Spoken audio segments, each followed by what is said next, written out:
Welcome to Literary Corner of the Parrot TV. In today's show, we have a poet and spoken word artist, the director of Word Poetry Canada and International, the Ghana branch. And by the time we get deeply into his world, you get to understand who this person is. But before we even go into his world, I want to just briefly show us the kind of person that Oswald is from his presentation. Enjoy.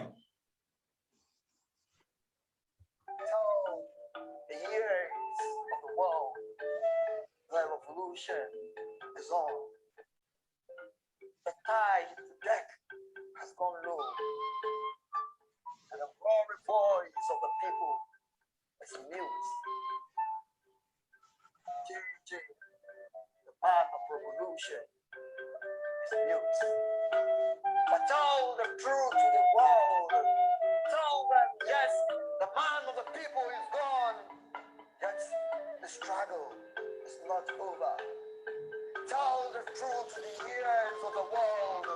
Tell them the man of the people is asleep, but his ideals, his words, his steps shall guide us to death. Tell the ears of the world the revolution is on. The tide to death has gone low. The roaring voice of the people is mute. Thank you so much. This is Oswald from Ghana, and we're going to go deeply into the whole show today. I guess we've heard a little bit from him. We get to know who he is. It's not just someone who just talk. He talks with action. So, but in today's presentation, in today's show, as usual, I will hand over most of the questions for our viewers to really enjoy to Dustin Pickering, my co-host, a publisher, a poet, and a literary critic too. So over to you, Dustin. Thank you very much. I just want to start off by allowing you to discuss a little bit about your background and how you got into spoken word performance in Ghana. Well, you know, it's one thing being a poet, and it's another thing being a spoken word artist. Well, once you do the performance, then you qualify to be a spoken word artist. So you, as a spoken word artist, you may or may not necessarily perform your poems. You may pick people's poems because you may be endowed with the art of performing. And so to your question, I started performing way back in my childhood times. But then I did that for pleasure. I did that for leisure. I did that not so much conscious of the fact that I'm a spoken word artist, but it's a natural calling. And I write as well. You know, to do the writing makes you a poet. The creator, the one, whoever creates is a poet. And then the performer is a spoken word artist. And so I found solace in putting my emotions, my worries, my excitement in words by writing them. So I am quick at writing. So anytime I had problems, anytime I was so much happy, anytime I thought what is described as being love and stuff, I was quick to pour that. You know, there was that connection between my emotions and the pen. And so that was for it. But I got into, in Ghana, I'd say I'm a professional poet and a professional spoken word artist. I'm living life, I'm earning as being a spoken word artist and a poet. Well, that's the background to that was in 2013 after university. Well, I read human biology at the university, and know we have our problems with the unemployment. And so I came out and I kept asking myself so many questions as to what I would be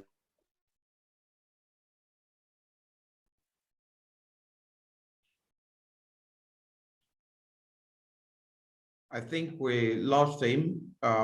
Why is trying to reconnect? Able to do Okay, to yes. make. Can go So ahead. what I did was to fall on myself. I know I'm very good at writing plays and directing and acting, but I realized that it was going to be quite easier going the poet and the spoken word line. And so that was the beginning. So I decided to put more attention into the spoken word and the art of performing. And so 2013, so now this is my 8th year professionally as I zoomed into the spoken word. It's an excellent history. I enjoyed hearing you talk about it. I'm just curious, like, what differentiates the written word from when you actually start to perform what you've written? Is there a certain kind of energy that you feel, or do you just flow with it, or is there like a practice and performance, like you watch yourself in the mirror kind of thing, or any of that kind of practicing? Okay, well, I know as a director, I'm an artistic director. I direct theater productions. And so it's very important. I know looking to the mirror is very important. But when I started, I did not pay much attention, like I mentioned, to the art. It came naturally. So I had to do the work sometimes, just imagine myself how it's going to be. I had to start.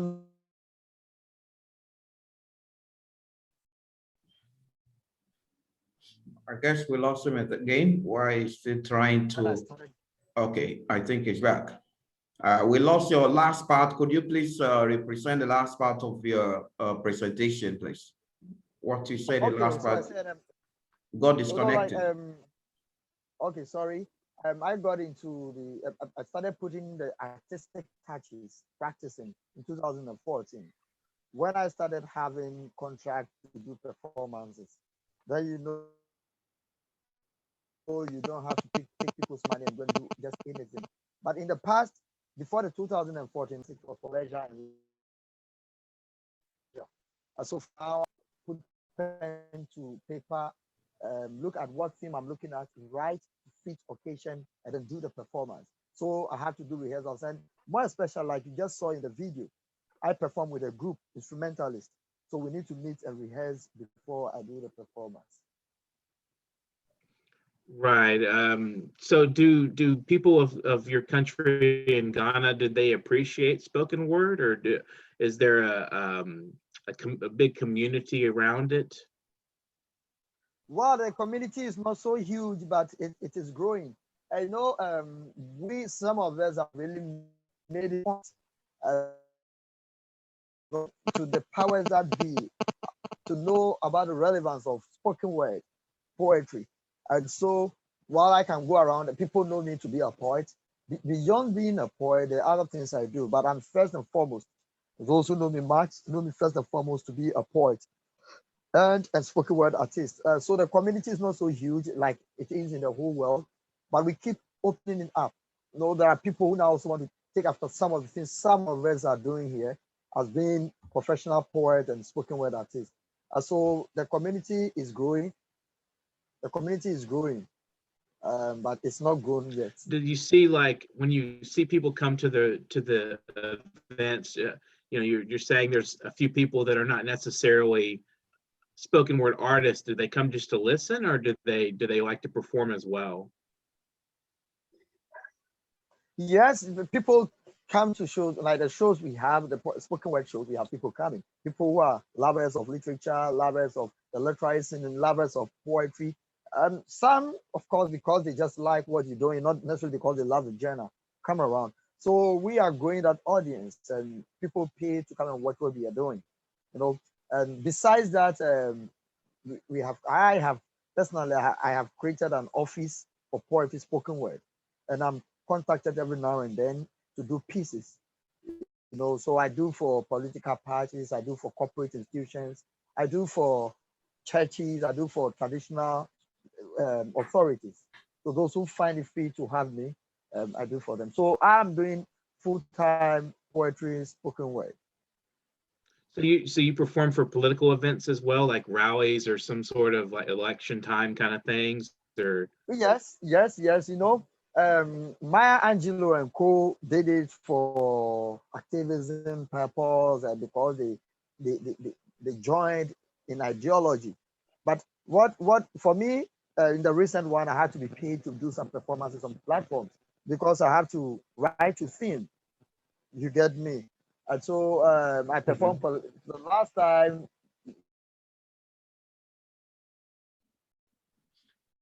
I guess he's having some network issues, so and I'm sure he will just connect back. When he gets back, we'll keep flowing. I think he's back now. Please go ahead. Can hear you now. So, like I mentioned, in the last in the last year, the biggest political.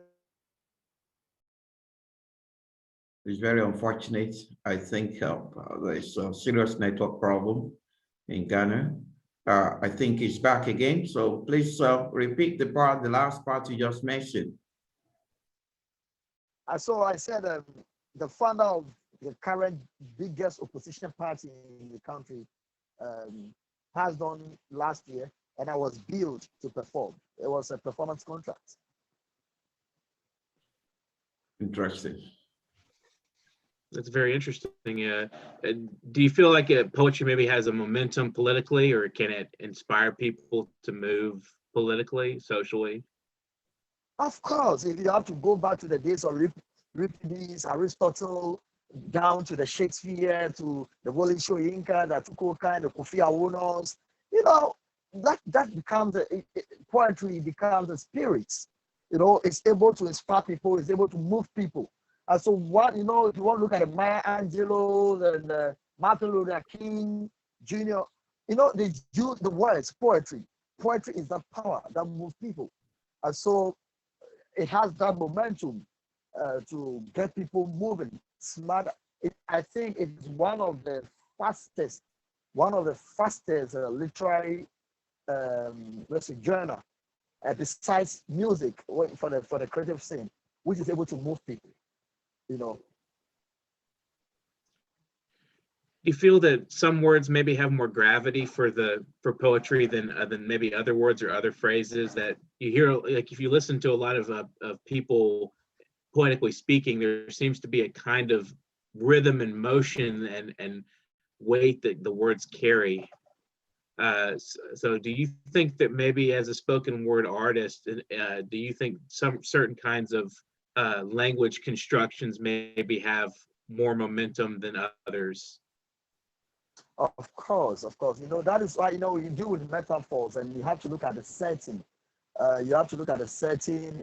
You don't just write a poem for writing's sake. You should be able to, you know, being a poet makes you more like a philosopher. You know, you do a poem, say that is deep. You're able to connect with the spirit, with the souls of the audience. And so, if you just write anything and you are not able to put that emotion, and a piece of poem should carry emotion, to carry information, to carry knowledge. So if that emotion attachment is off, of course you have moved off the hook. Now we have a lot of people doing prose poetry.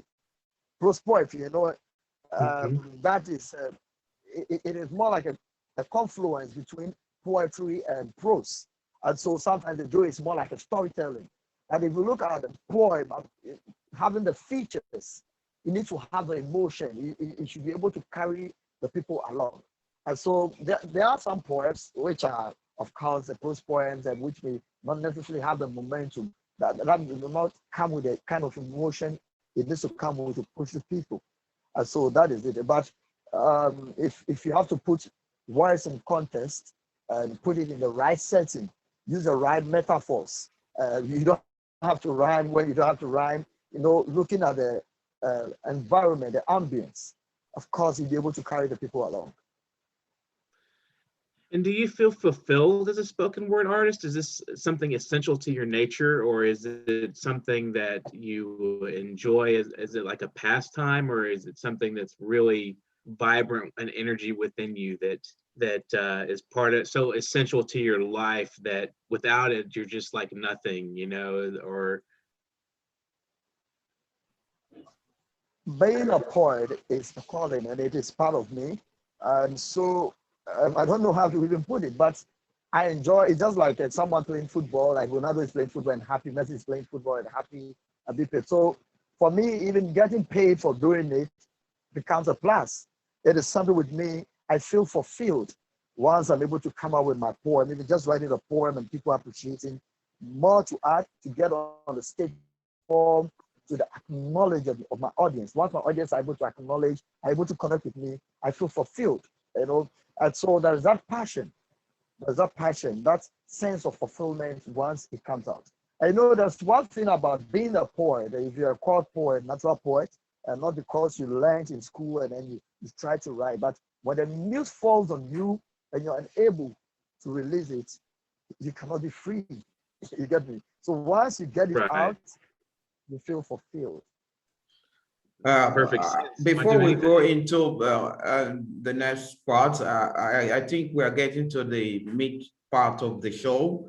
It will be ideal we have a refreshment, you know, a kind of interlude. And this interlude has to come from our guests.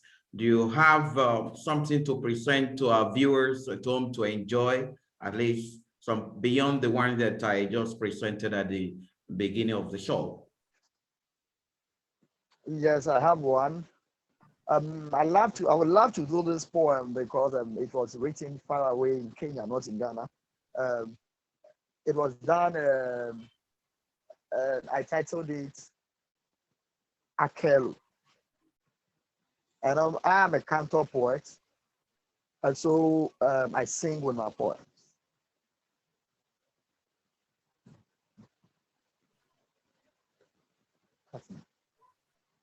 Coming for to carry me home, sweet Lord, sweet chariot, coming to carry me home. Akelo, shadows of the night, our hearts clang, and our lips in that passionate kiss still hangs on the portraits of my memory. Akelo, I hear your name in the early morning rays, smell your sweet scents amidst a million scents. I shall call you Aki. Akelo, daughter of my king, Okelo. I confess, you have made me. You heard my dirge and you made it pro song. You chose to be the one to right my wrong. Swore to stand by me all day long and plant the name in my tender tongue. So, Akelo, daughter of my king, Okelo, through the rise and the fall of sun and the moon and the swallowing of the skies of the stars, I have sworn before the altars of the oracle that Akelo, daughter of my king, Okelo, I shall love you again and again and again. Coming for to carry me, Akelo. Oh, thank you. Wonderful. Beautiful. That's fantastic. Absolutely. I think I love that. Akelo, Okelo. So what's Akelo? What's Okelo? What's the difference between these two? It's like an ode to certain individual or a spiritual thing. We want you to really present. What is this presentation about? It's lyrical. We enjoy it. We see that as a kind of a praise song or a poem. But what is it about? What inspired you to write that? So I was in Uganda for Babishai Poetry Festival where I represented Ghana. And the name, there is one poetess, a female who came around and who was part from Kenya. And the name Akelu, that was the name Akelu. And so it struck me. And so I asked, yes, so what is Akelu? And happened to be a name of a queen also in the Eastern Africa. And so we had a chat, and she mentioned that the father is called Okelu. You know, I had the meaning. So, you know, there's that rhyme, Akelu, Okelu. So that rhyme thing is there. And so I was moved. So I just decided to do something with the names. I was struck, the muse fell on me. And so that was it. Had to put that poem together. You know, I put the poem right and there and performed it. And so with time, I had to develop the poem and put in the rhyme scheme. So this happens to be more like a love poem, and it should be more of an apposition. So saying a poem to someone you don't really know, because you have been motivated by the name Akelo, whose father is Okelo. Interesting. Yes, Dustin, you have any questions? So amongst, you know, when you look back at your life as a spoken word artist, where do you see yourself going in the next, say, 3 to 5 years? Come again, I missed that question.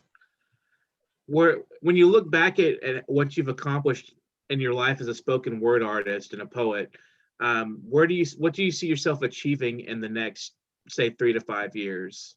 The next 3 to 5 years, now I have quite a number of collections to my credit.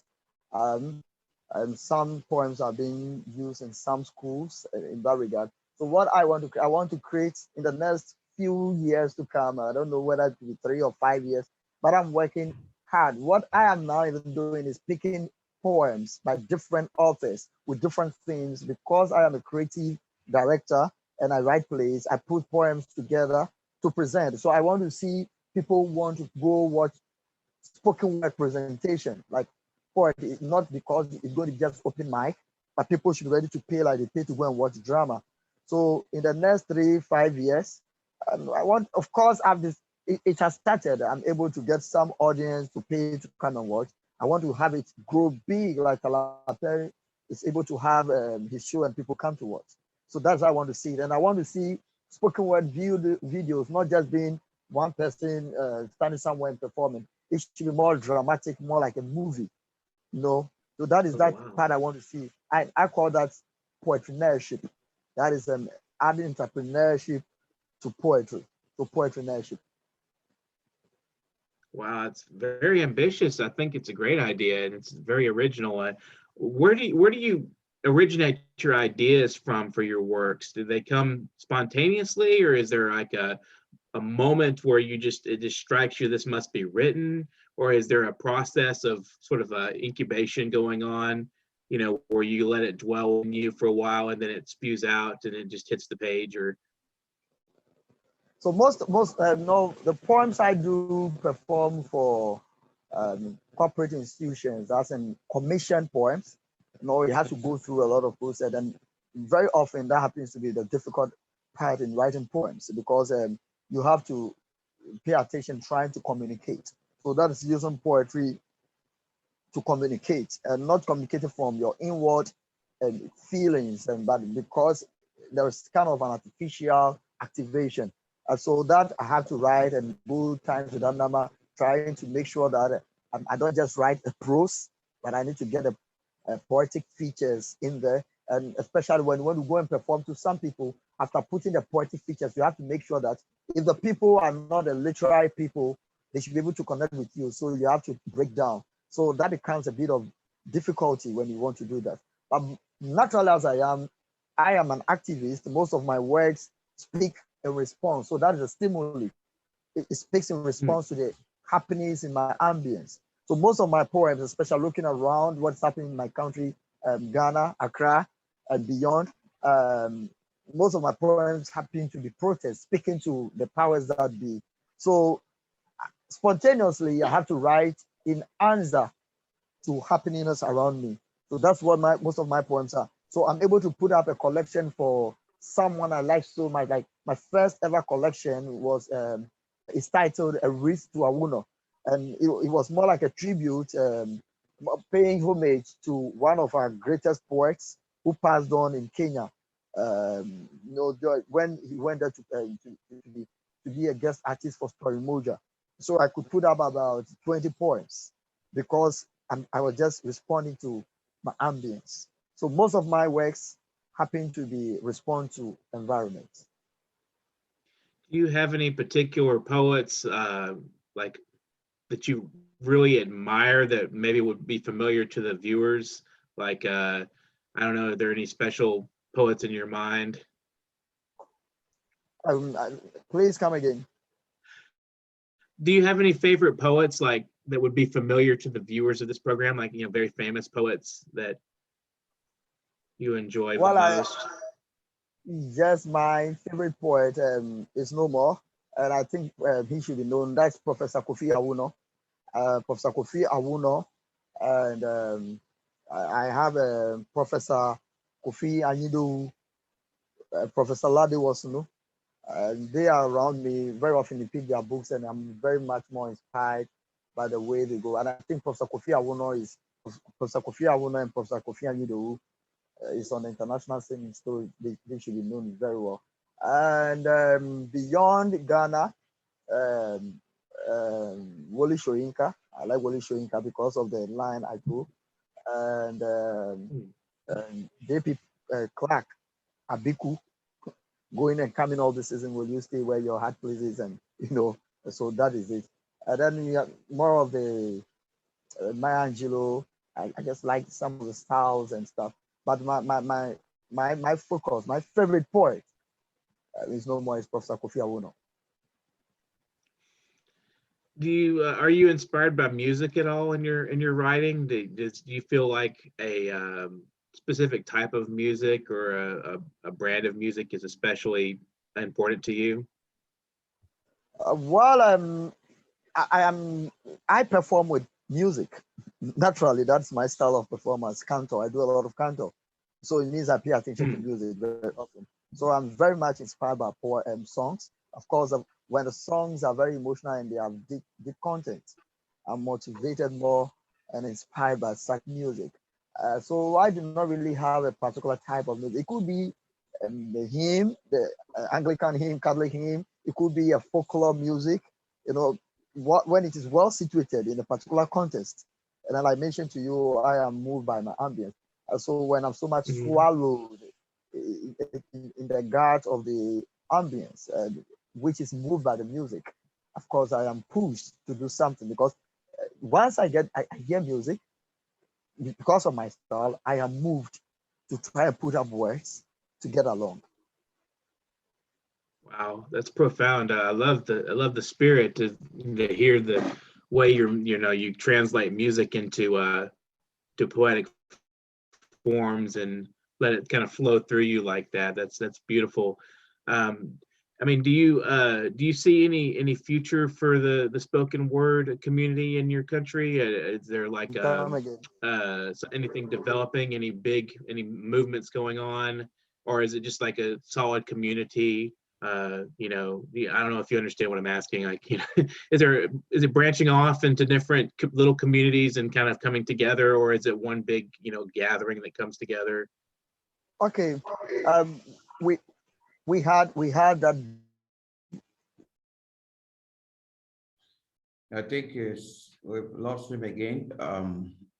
Oswald is the one on the show. If you are joining us for the first time, Oswald Okaitei is a multi-award winning Ghanaian poet and artist, and is one of the first breath of the John as far as Ghana is concerned. Beyond Ghana, he is the World Poetry Director in Ghana, and he has several international and national accolades, awards, etc.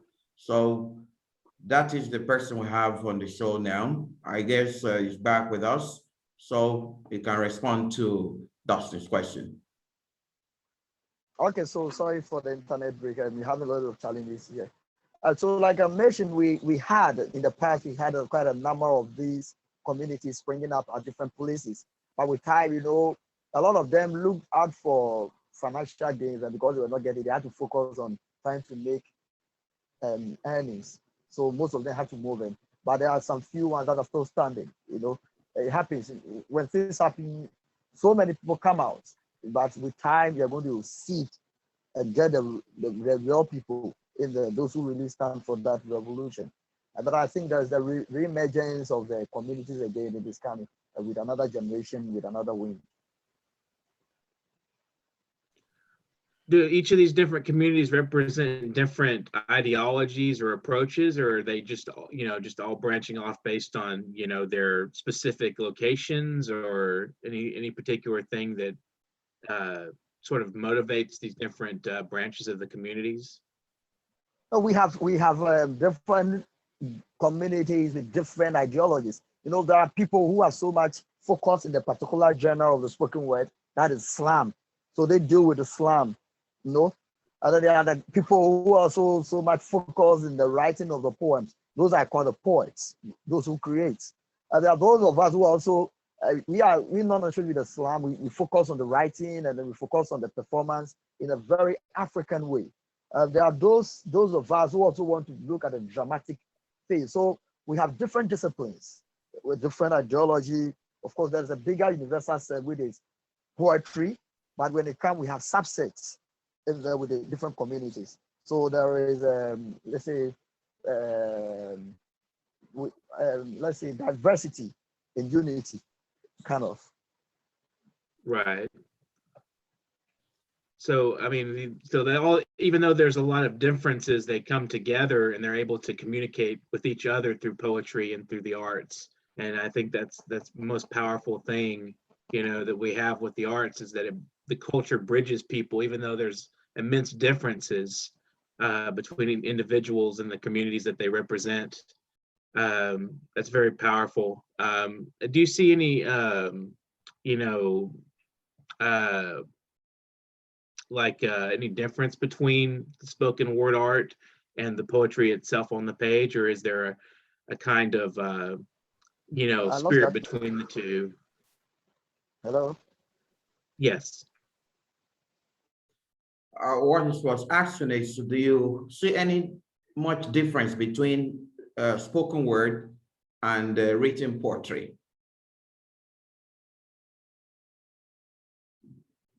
I think we've lost him again. If you are joining us for the first time, we're still on the Parrot Literary Corner. And today we're with Oswald Okaitei, and he's just back again. And the question is, do you see any difference between poetry, written poetry, and spoken word? Or yes, similarity? yes, Mutiu. Yes. You know, for the fact, you know, and that is one thing I have been championing a lot. There's a difference in being a poet and being a spoken word artist.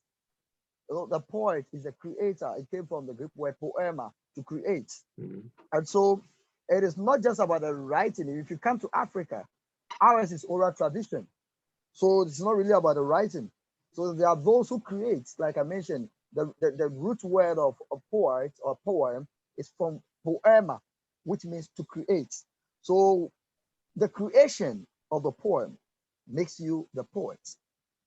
And then the one who performs is the spoken word artist, because spoken word is a performance that is based on words. So it is not even just poetry. Those who do storytelling, comedy, jazz, rap are all spoken word artists. You get me? But it appears that the spoken and the storytelling have been able to create their niche. So they say we are storytellers. It's like the rappers have been able to create their niche, so they are rappers. The comedians have been able to create their niche, so they are comedians. But those who do the word-based performance within the poetry has not been able to create a niche. So it appears the spoken word, the general name is left to the poet, spoken word, poetry spoken word artist. Now to emphasize this, we have, there's a difference between reading your poem and performing your poem. There are people who read, like Maya Angelou, performs reading. And that's different from maybe Michigan picking your poem and just reading. No, when you do that, it comes with the voice, intonation, and everything. So you may say like cathedral, on these dirty paths, the tree once stood, shedding off its essence. That is your reading. But the performer still reading. On these dirty paths, the tree once stood, shedding off its incense. So that's a kind of variation of voice and the arts. So in summary, we can say there are poets who are not spoken word artists, and there are spoken word artists who are not poets. And there are poets who are spoken word artists and spoken word artists who are poets. I'm a poet because I create poem, so I'm a poet. And because I'm able to perform, I'm a spoken word artist. But let's say Mutiu, you create the poems, but you don't have the flair for performing, so you're a poet. So you don't qualify to be the spoken word artist. And then we can call the actors, the natural actors and actresses who can. I guess we got his message. We don't have much time on our side again. We really appreciate Oswald Okaitei for his time with us. We appreciate his very extensive information. A lot of viewers must have gathered ideas today. We thank Dustin Pickering for his relentless effort to sustain this program and also ensure that we give the voice to writers across the globe. Thank you so much, their viewers. Thank you, Oswald Okaitei. We sincerely appreciate your time. We hope that if we find you next time, you are going to respond to our call. If you have, so thank you so much. This is where we're going to end this show. And we believe that by tomorrow, we still have a unique writer, a unique poet who will be joining us. Thank you so much. Okay, thank you. Thank you.